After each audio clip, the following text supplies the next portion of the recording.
Voici le matériel que tu dois absolument avoir pour commencer le dessin réaliste et le tout sans truiner. On commence par les crayons parce que c'est la base. Je te conseille de commencer avec le 2H, le H, le HB, le B et le 2B.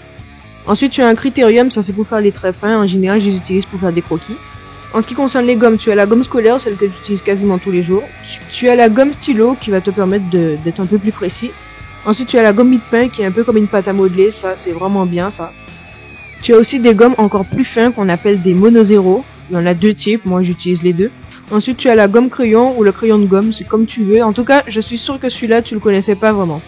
Ensuite, tu vas avoir les estompeurs qui vont te permettre de faire disparaître un peu la trace du crayon sur ton papier. Donc, tu as les estompeurs comme ça, tu as les pinceaux aussi, tu as les moutoirs en papier normal, et tu as tes mains.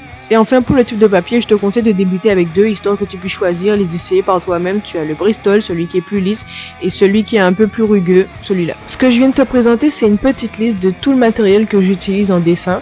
Maintenant, je vais te montrer rapidement comment utiliser ce matériel de base. Je dis que c'est le matériel de base parce que si tu n'as pas ça, ça va être compliqué de faire du dessin réaliste. Alors, on va commencer par les crayons comme tout à l'heure. En allant du 2H au 2B, tu vas rapidement voir que on va aller du plus clair au plus foncé. Là, c'est le 2H, je me suis trompée. C'est du 2H. Ensuite, là, on a du H, du HB, du B et enfin du 2B. Avec ces seuls crayons, déjà, tu peux avoir 5 teintes différentes et ça va t'aider pour faire tout ce qui est ombrage, lumière, rien qu'avec ça. Faut savoir que les crayons vont du 9H au 9B en vrai, donc du plus dur au plus tendre et donc du plus clair au plus foncé. Maintenant, je vais te montrer comment s'utilisent les gommes. Alors pour ça, je vais faire des petits carrés comme ça. Voilà, comme ça, c'est plus rapide. Alors on va commencer par la gomme scolaire, j'appelle comme ça. Déjà, tu remarques que ça gomme pas mal, même sur du 2B qui est assez foncé, mais ça laisse des traces. Chose que tu n'as pas vraiment avec la gomme stylo, qui, elle, te permet déjà d'être un peu plus précis. Elle gomme toujours aussi bien. Ensuite, tu as plus fin, comme je t'avais dit, avec la mono zéro. Avec celle-là, tu as moins de traces déjà, et tu as vraiment des traits très fins qui vont te permettre de faire des choses cool, comme les reflets de lumière dans les yeux, ou encore les cheveux blancs, les poils blancs, voilà. Ensuite, tu as la gomme mie-de-pain qui est modelable et qui te permet en fait de faire encore plus précis. Donc là, tu peux utiliser la forme que tu veux. Ça va peut-être t'aider à faire les pores, les boutons, les choses comme ça. Et regarde bien, la gomme mie-de-pain en fait, elle absorbe plus que n'importe quelle gomme. Maintenant, on va essayer les estompes. Alors, rappelle-toi, les estompes, tu as les estompes en papier, tu avais les pinceaux, ton doigt, le mouchoir.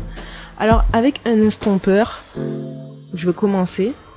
Et tu verras que on arrive bien à étaler quand même le crayon, même si on remarque qu'il reste encore un petit peu de traces, mais après tout dépendra de ce que tu voudras faire sur ton dessin.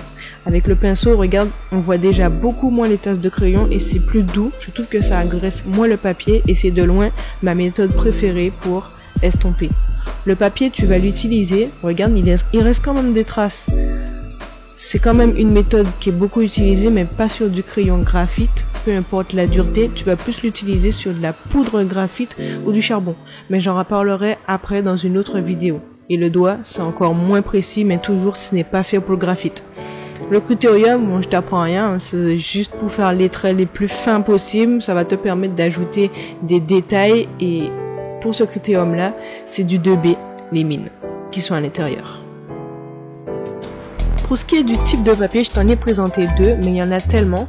C'est ceux que j'utilise le plus. Alors, le Bristol, c'est celui que je préfère. Pourquoi? Parce que c'est un papier qui a un grammage très fin.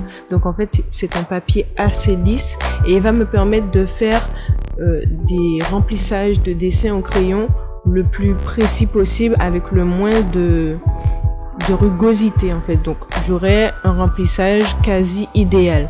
Chose que je n'aurais pas forcément avec un papier avec un grammage plus dur comme ce papier où là tu verras vraiment la trace du crayon et même si tu estompes avec toutes les possibilités d'estompe que tu as, tu verras quand même en fait le côté un peu rugueux du papier. Mais je l'utilise quand même parce qu'il y a certains dessins qui demandent ce type de papier. Encore, tout dépend de la référence que tu as et du type de dessin que tu veux obtenir.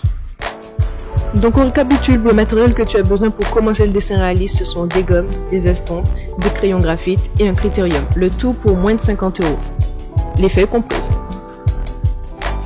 Maintenant que tu sais comment fonctionne ce matériel, je te conseille d'aller t'en procurer rapidement si tu veux commencer le dessin réaliste. Pour la prochaine vidéo, je vais te montrer comment je choisis mes références, mes portraits, mes visages et quels sont les points importants que tu dois retrouver dans tes références si tu veux que ton dessin soit le mieux possible. Et n'oublie pas de t'abonner et de liker cette vidéo, de commenter aussi si ça te dit, cela m'aiderait grandement. Et je te dis à la prochaine pour une nouvelle vidéo. Et surtout n'oublie pas, le dessin, c'est la base de tout.